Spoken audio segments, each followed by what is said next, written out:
According to Aya El-Marousi from CNN, more than 100 universities in the United States will require their students to have received the COVID-19 vaccine prior to their arrival to campus in the fall of 2021.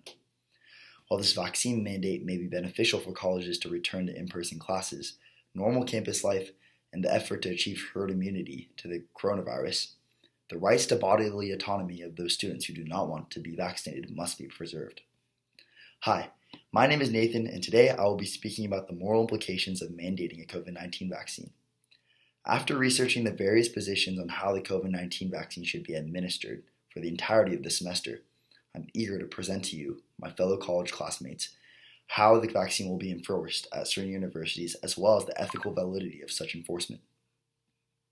Today, I will dive into the numerous aspects which go into the argument over whether to mandate the vaccine or not. I'll start off by demonstrating that there is a considerable part of the college-aged population that does not want to become vaccinated for the coronavirus. Next, we'll look at vaccines that are already required for students to attend college and compare those diseases with COVID-19. Throughout, I will be discussing why students' right to bodily autonomy should be preserved and take priority over public health under the current circumstances. By then, I hope I get through to you the importance of protecting each other's freedoms and rights, no matter where we stand on the vaccine. Before I begin, I would like to make clear the distinction between the argument against a vaccine mandate and the argument on whether one should receive the vaccine or not, for they often get mistaken for each other.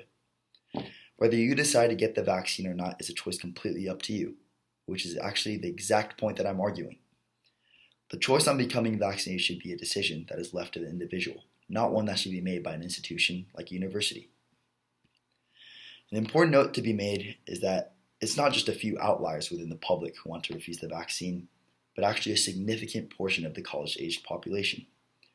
Polls collected by Best Colleges have shown that about a third of college-aged Americans do not want to be vaccinated for COVID-19. While the size of the minority does not change the morality of the vaccine mandate, the fact that such a large portion of the population does not want the vaccine increases the overall impact and implications of the mandate. We must be conscious of the fact that many of us have differing stances on inoculation. Many may argue that universities already require several vaccinations for students, so why is the COVID-19 any different? The ethical validity of a vaccine mandate changes on a case-to-case basis. Two vaccines which are commonly required by universities for their students are the vaccinations for meningitis and the human papillomavirus, also known as HPV.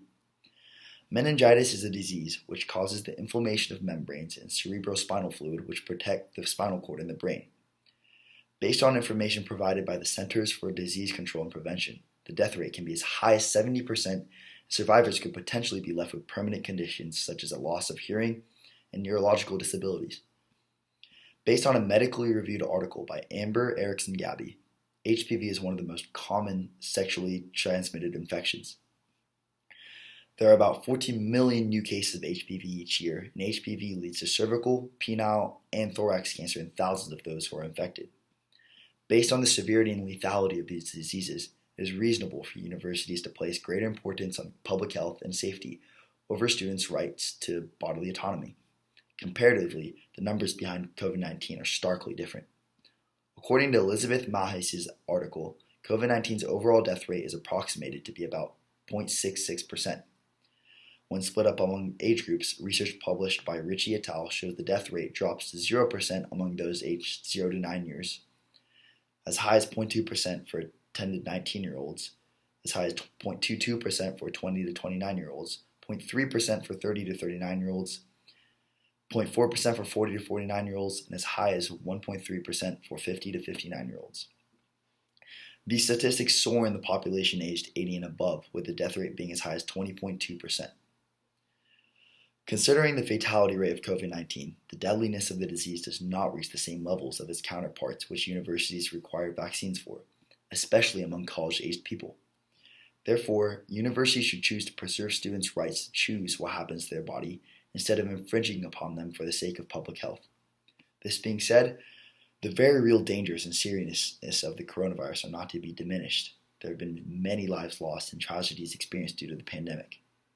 The CDC has stated that the COVID-19 vaccines have been proven to be both safe and effective, suggesting that people should indeed become vaccinated. However, these same people should also have the right to decide for themselves whether or not to receive the vaccine.